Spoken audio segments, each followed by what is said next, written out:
my conclusion about instant change and its likelihood or impossibility, and anyways, what is a miracle. But let's keep to the chronology. I arrived in Notre Dame in the month of March, on the week after the election of the Pope, and of course my trip was now a new trip, because for everyone I was the Argentine, and there was for everyone an Argentine Pope, so it was all about people saying, what can you tell us about the Pope? And one of my friends, he, at Notre Dame, he was working then for the Irish Rover, one of the student-edited newspapers, and he's now the editor-in-chief of the Rover. His name is Michael Bradley, and he suggested that perhaps I could write an article for the Rover, whose title is the title of today's talk. Indeed, that article is the reason why I'm here today, as the chronology will soon tell you. For after spending some time at Notre Dame, I came for the first time to the University of Chicago in the month of April, always of this year, in case you're lost, in which case you ought to be worried, or I ought to be worried, as it is not so complicated. So I came in April for this conference co-organized by Lumen Christi and the University of Notre Dame, that kicked off a few meters from here, a few yards from here, in some building that I forget now, where I met the then president of the Thomas More Society, to my left, I believe, and also Maria, husband. And I mentioned to them that I had written this article and that it had been published in Notre Dame and so on and so forth. And then the idea occurred to us that perhaps we could do this in June, last of June. This is not a second installment of the talk that happened in June. It did not happen. It is happening now, but as a result of that conversation. In that conference, called the Pacem in Terris conference, to mark the 50th anniversary of a church document called like that, several things happened that I would like to share with you, and that have to do with the topic of the talk. In the first place, the ambassador of the Holy See to the United States, the so-called technically nuncius, was there at the conference.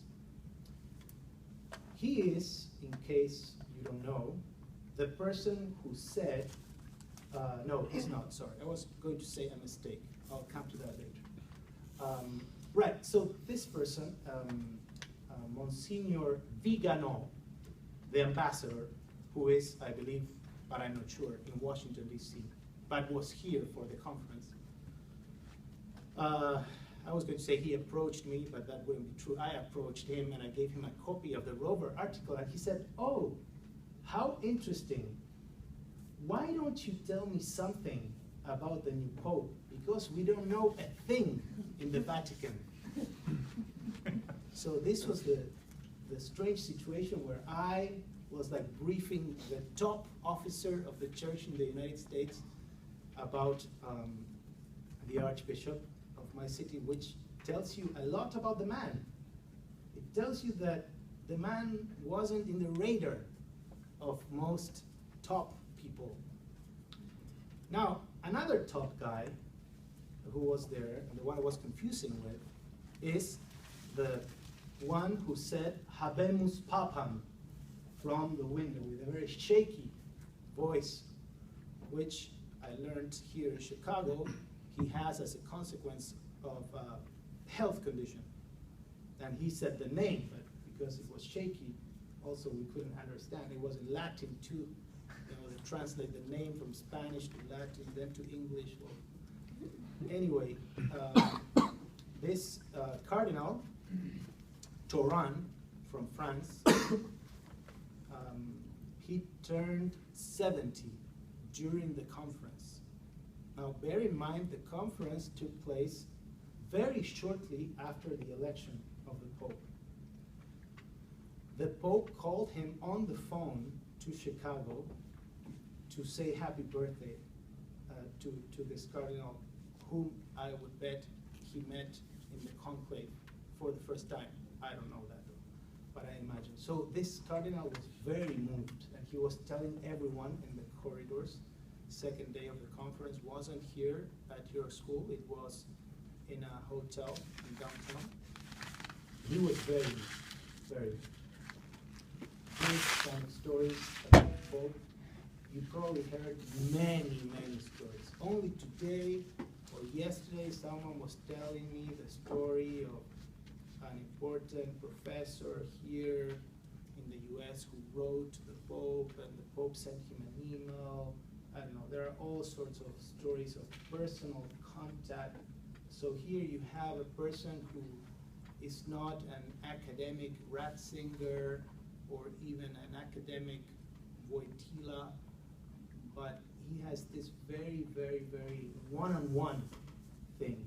In Argentina, there are literally hundreds of stories of cell phones that ring, and it's the Pope to say happy birthday to a man or to wish good to someone who is ill. This happens like one every day. I might tell you one later. So also present at the Windy City Conference, as it got called, was Professor Mary Ann Glendon from Harvard. And she was also very interested in my telling her stories about Cardinal Bergoglio, and about who are we going to have as the Pope and so on. And her presence there brings to my mind an anecdote about the now Pope that I would like to share with you, that I shared with her. She was like very, very moved by this one. So this is the story. I have a friend in Argentina who is a priest. His name is Father Charles. He's a member of Opus Dei. His mother is from Hungary and is now an elderly woman. And she has been having spiritual direction with Father Jorge Bergoglio for the last 30 years. So he was the priest taking care of her when he was a parish priest, Bergoglio, then when he was the bishop, then the archbishop, cardinal. Well, now he's the Pope and he's no longer taking care of her. But as a consequence of this, my friend, Father Charles, got to know Bergoglio more or less well, because when he visited his mother, sometimes the cardinal was there for confession or whatever. Then my friend, Father Charles, he moved to Rome.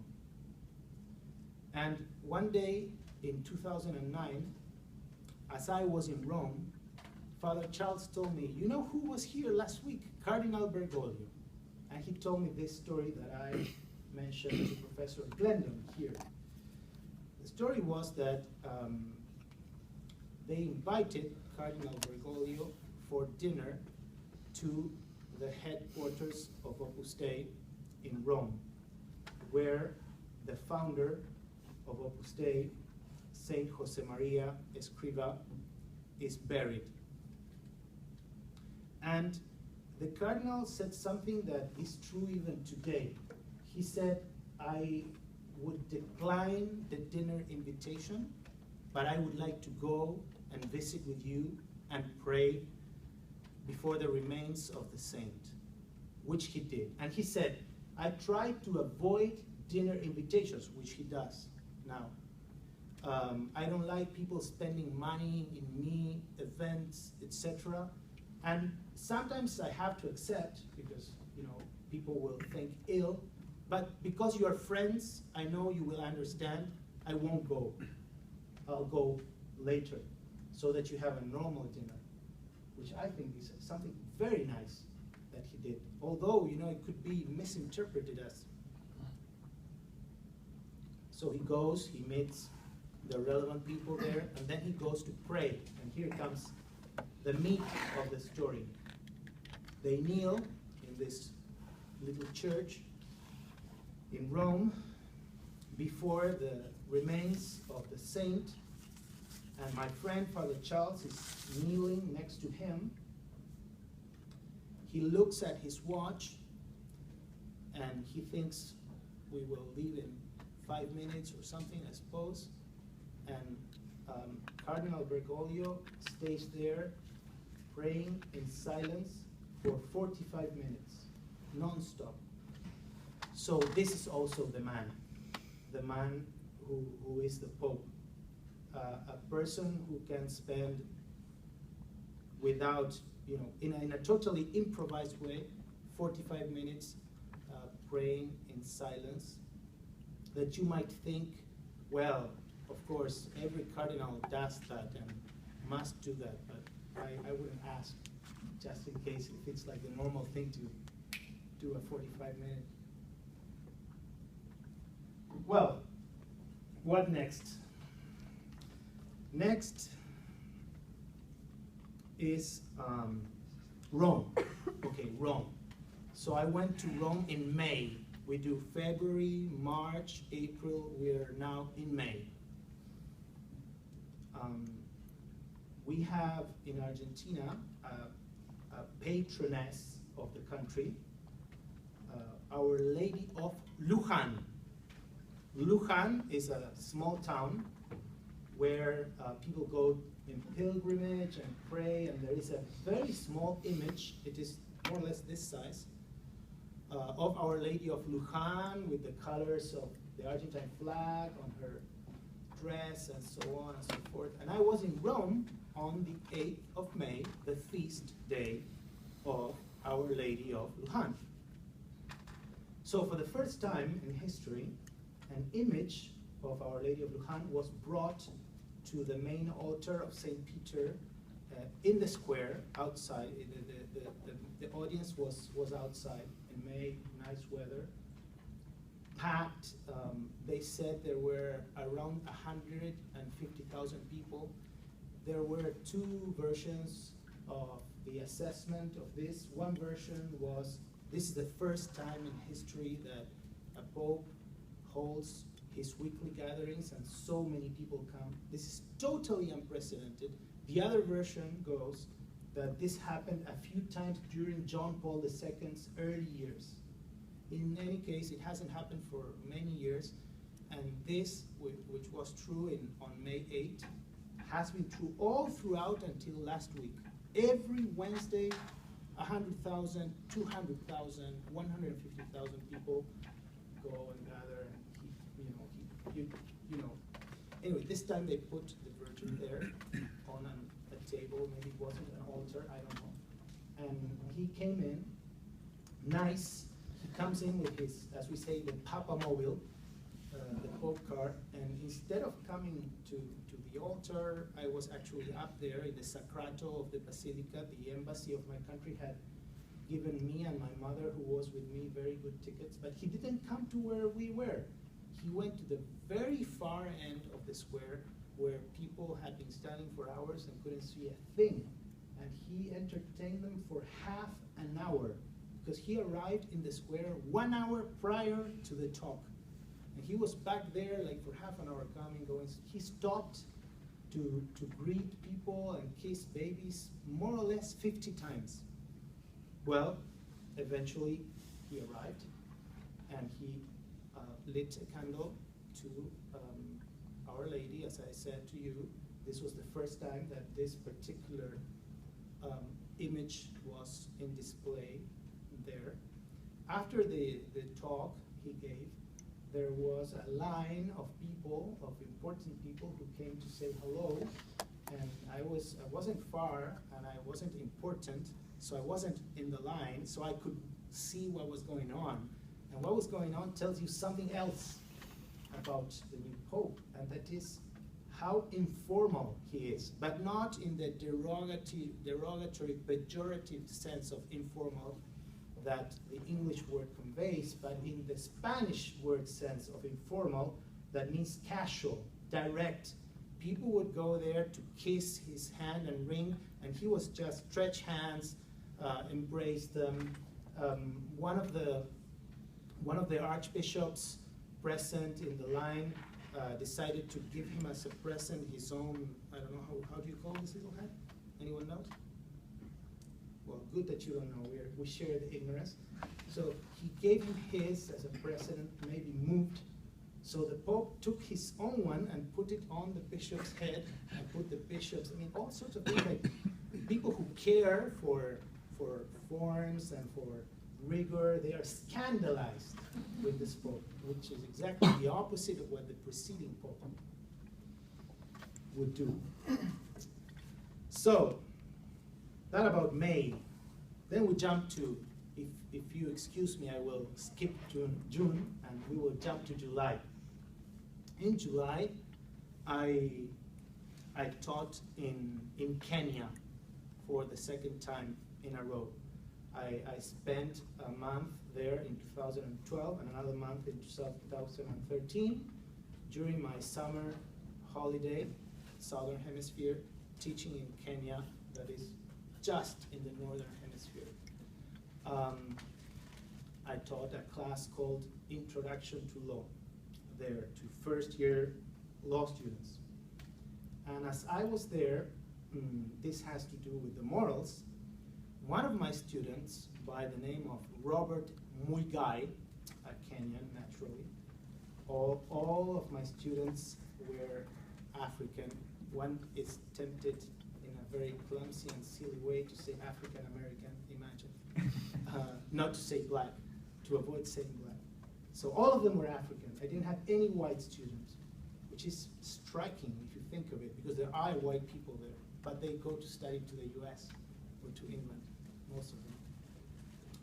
Anyways, Robert Muigai, I found out then that he had read my Irish Rover article and he had inserted a comment there in the page for the Rover saying, the story told in this article about the Miami Sea Aquarium and the person, the fatter person, I didn't put it on print, the person in white who came out smiling. This story proves that instant change is possible.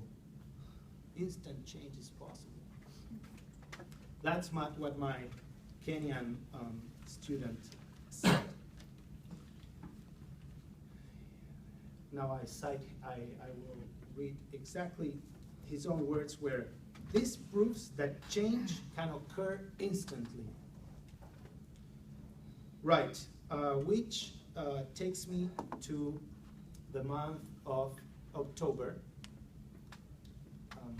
that is last month, when I came again from Argentina, where I live, in case you wonder, to the US. And I came again through Miami to Chicago, and then I leave in the afternoon for Notre Dame, for a conference there that starts on Thursday, that you might know about, held by the Center for Ethics and Culture, a very good conference that has very distinguished speakers such as Charles Taylor, Professor McIntyre, John Finnis, and others.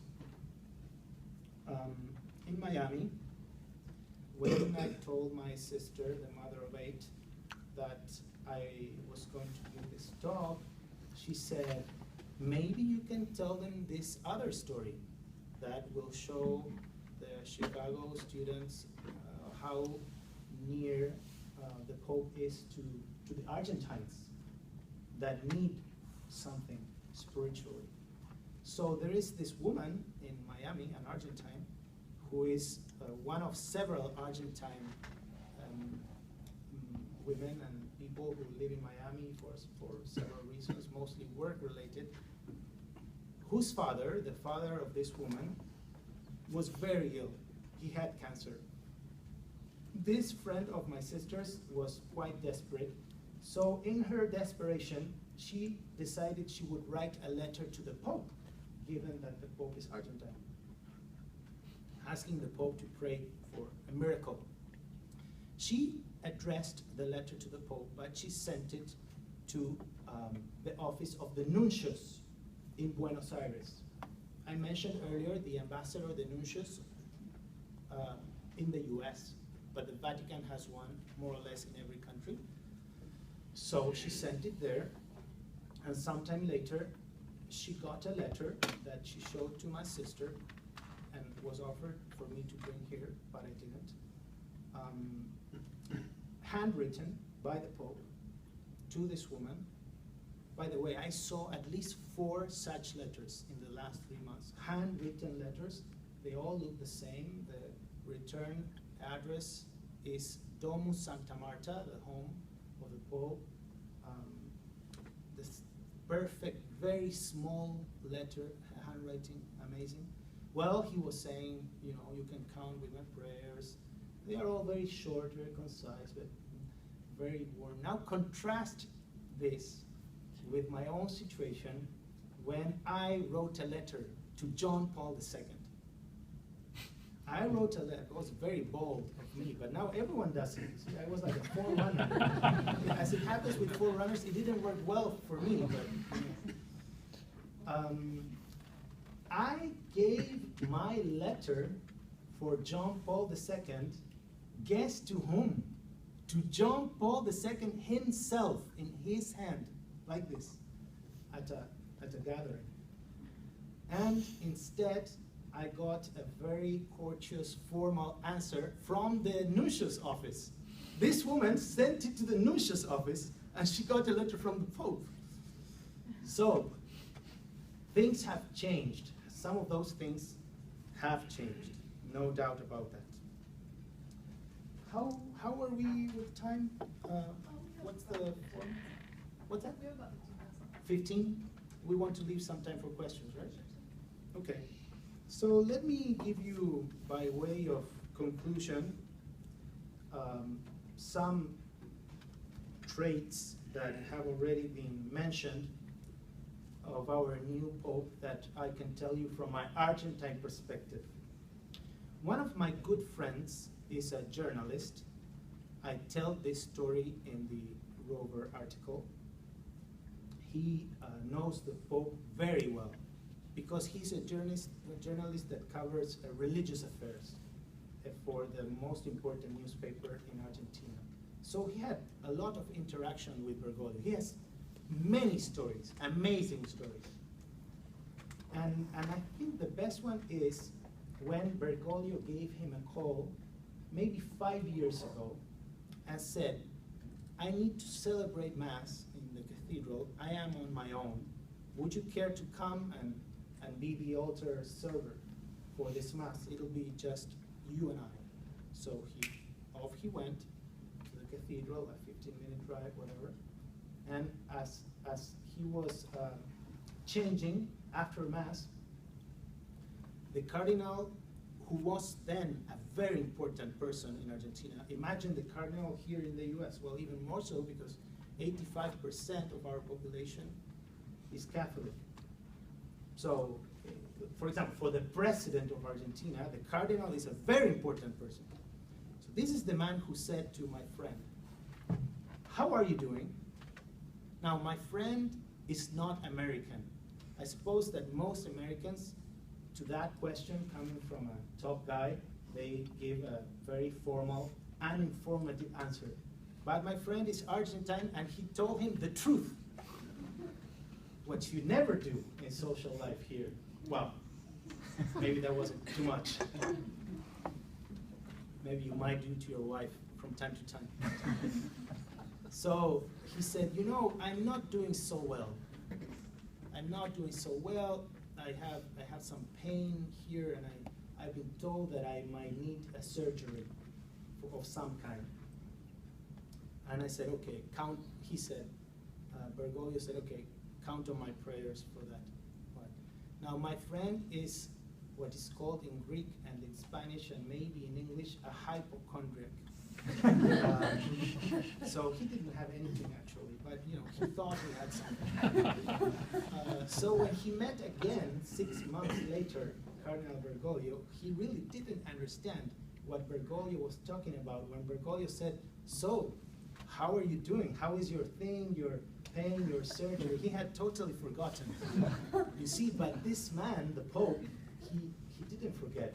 He's in those little details. Of course, you know, these details may not be what you're interested in when you come here today. Maybe you want to hear about the controversy, about abortion, divorce, communion for divorced people, and all those things that are surfacing the Catholic news for the last 3 months as a consequence of some interviews that the Pope gave and all that. But if I talked about that, I wouldn't be giving you an Argentine perspective on the new Pope. So I prefer not to tackle it that way. Also, of course, it is much safer, as you can imagine. I really liked Justice Scalia's answer to a question on the Pope in an interview that I strongly recommend to you in case you didn't read it in the, I think it's called the New York Magazine. It's amazing, amazing. I think the line I liked the most in the interview, by the way, is when the woman who is awesome, who makes the interview, I don't know who she is, she's extraordinary. She is asking him about television, so what he thinks of several shows and so on. What newspapers does he read? And then she says, so what do you think of Homeland? And Scalia says, I don't know what you're talking about. I thought that was the best line. Anyway, but they said, what do you think about the Pope? She says, what do you think? And Scalia says something along the lines of, he uses an English phrase that I don't know. I don't know exactly what it means, and I don't remember it. But I do know that the idea is, don't ask me about my boss. I don't talk about the boss, something like that. Nor do I. Although I don't buy originalism and all that was on the board before it was erased by some holy hand. That is, I'm not a devout of Scalia's, by no means. I like, though, what he says in that interview. How did I reach here? I totally forgot now. Oh, okay. Yes, that I told you like small little stories, and I didn't give you the grand picture of where is the church going and all that. I mean, who knows where is the church going? The morals, the morals. Had we had more questions, had we had more time, or were we not to have questions, which would be very sad, then I would still tell you a long story about the Count of Monte Cristo, and how it relates to the morals. So the good part of the eventual unlikely lack of questions is that I will tell you the story. But in case I don't, because there are questions, I'll give you the short version. And the short version is that, like in the Count of Monte Cristo, in the story of Valentine and her grandfather, Mr. Noirtier, to bet on this Pope, in my view, is to make a very unlikely alliance. Because this is not the person that was expected to be chosen for this job. This is not the bright guy that has published so much that everyone knows. I mean, they don't know him anywhere. They don't know who he was in India or even the nuntius to the US. He's a meek, mild, smiley person that you might even think wrongly that he's not very intelligent and so on and so forth. And he's the Pope. He's the Pope of the Catholics. So it's a call, that's the morals, for faith. For faith. It is, in my view, much more difficult to believe in this Pope. And especially now, after this turmoil of the last 3 months, to think that he will steer the church through this crisis that is only starting as a consequence of these interviews that I mentioned earlier. I'm sure many bad things will happen and good as well. And one might think, well, I would prefer to have someone else in charge, and off the record you may even add, and not an Argentine, you know, because that's even part of it. I mean, it's more posh to say, you know, a German, or maybe, you know, a North American, but an Argentine. Right. So I think I'll rather stop here with this invitation to myself in the first place to believe, and to you in the second place, and take stock and decide whether we go for the count or for the questions. All right, we're democracy. Let's do a vote. Who wants to count? Okay, I guess we'll do questions. So one thing that is really interesting for me is during my entire lifetime, I've only had 3 popes. So I've had John Paul II, Benedict. Are you that old? Yeah. So I'm just curious as how is his behavior so radically different, or in the greater context of all the popes we've had in the century, is it actually not as divergent as we are perceiving it to be? Since you talk from your experience, let me ask you, are you suggesting that I had many more popes than you in my life? I think it might be more weird. Okay. Let me also tell you, just in case, as a preliminary remark, that a person sitting exactly behind you also has a question. The answer is clear. I don't know. I don't know. I'd like to know. Maybe there's someone present that knows. I'm sorry, I can't help more. You started by saying that the Pope, when he was known in Argentina, was not known to be this way. Was what?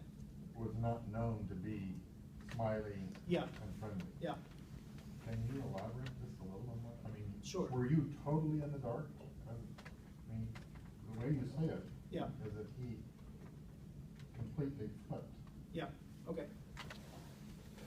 So if when you say were you totally in the dark, do you mean if when you say that, you mean that we were all surprised by the fact he was elected a pope? That is one question, but a different question is, how was he before he was elected a pope? How Okay, yes, I think there was quite a consensus that he was a tea without sugar.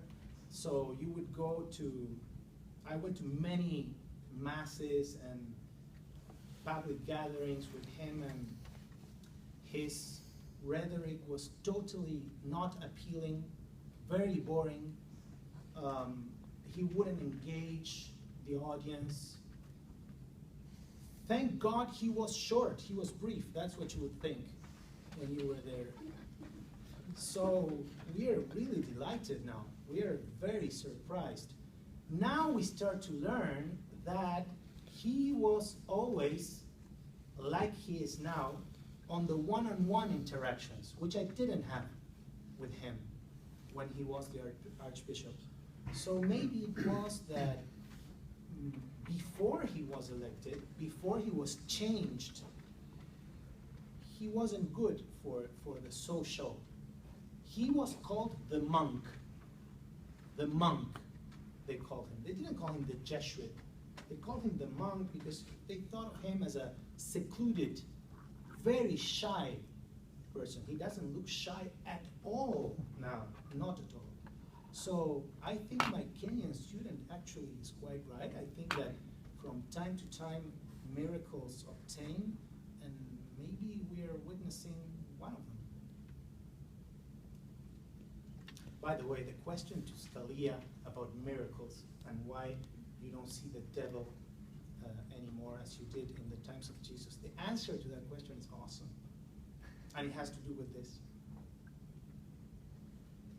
So even before he became Pope, he was still very well known among certain circles. It was widely reported, though I don't think you can confirm it, that he was the runner-up to Benedict in 05. So I know you're not trying to really critique Bergoglio, but given that he wasn't smiley and he was tea without sugar and didn't have a warmth to him, what did make him stand apart such that he was almost Pope in 05 and was so successful as a young Jesuit, became cardinal at a relatively young age? Like, what did he have going for him? I don't know that he was the runner-up in '05, although I know what you're talking about very well. But Yeah, I we don't don't know. that, no, I don't know that he was.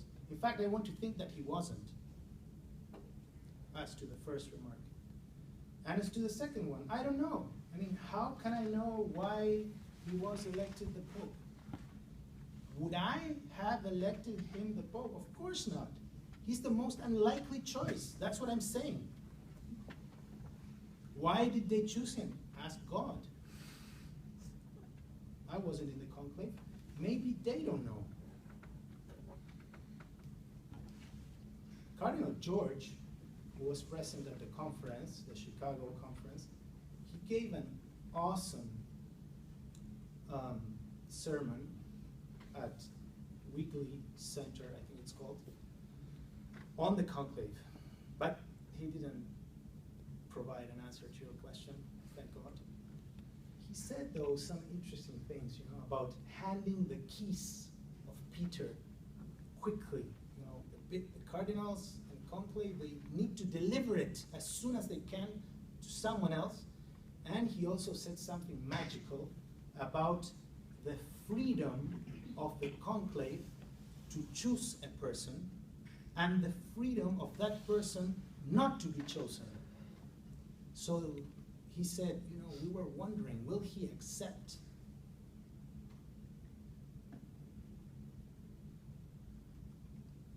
Yes.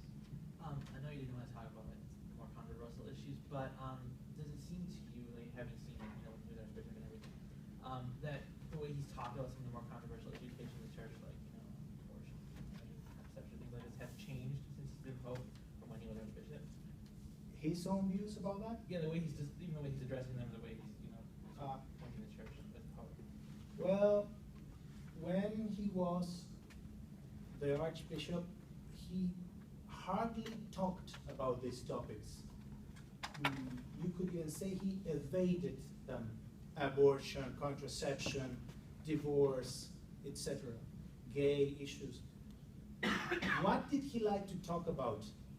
He liked to talk about the poor, and he really liked to talk about corruption and against corruption.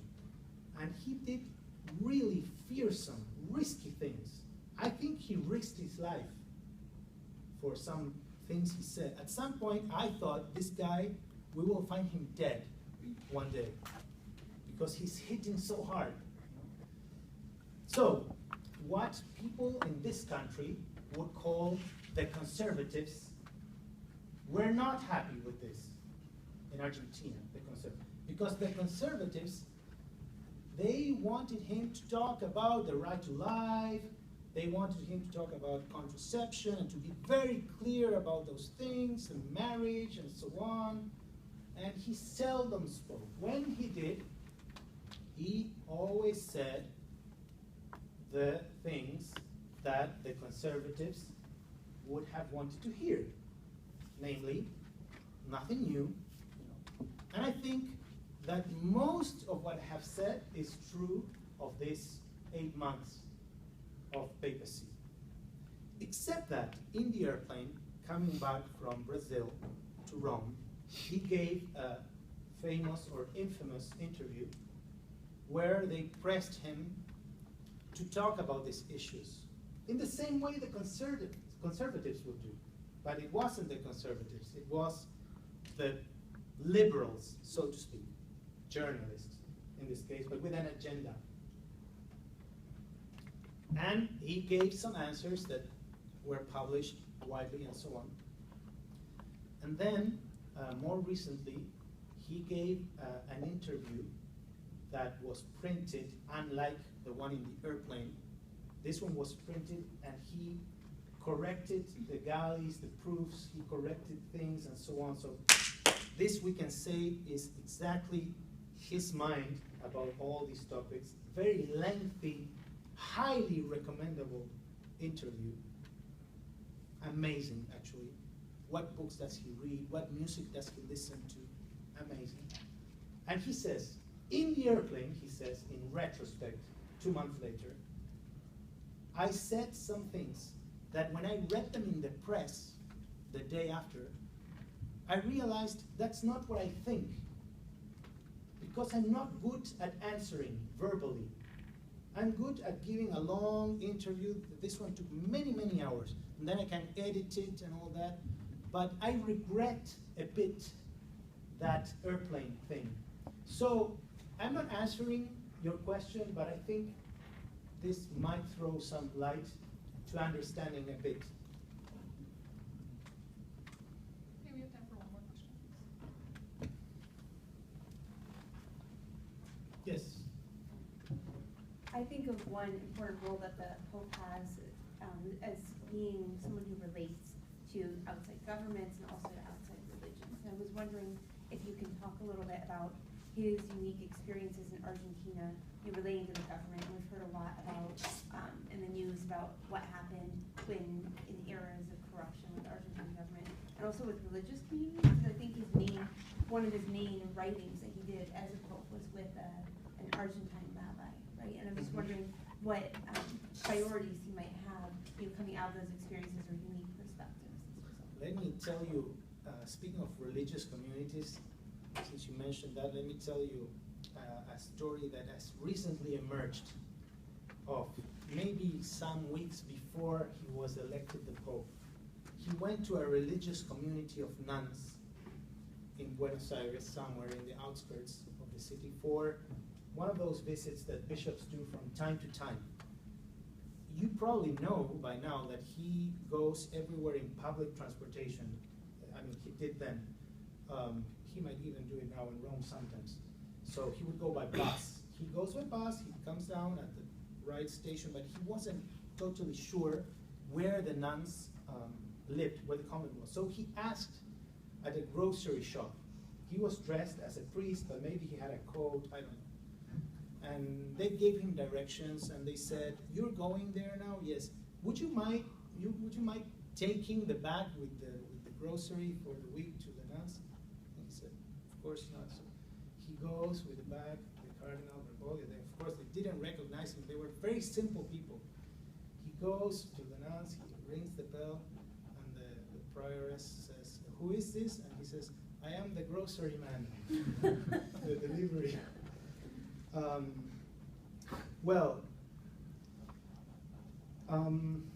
I would say the government of Argentina, they didn't like him. I would even say they hated him. And now, of course, they love him. So the experience there is that as a consequence of totally unexpected turns of events, what was a very hard, tense relationship is now something that is going really well. So my morals there is that he was brave in doing what he thought he had to do, and he was risking maybe his own life, and then this was paid back, in this case, even during his lifetime. So I think there is an example that we can draw from there of courage and so on. Thank you very much. Thank you for your questions and for your time.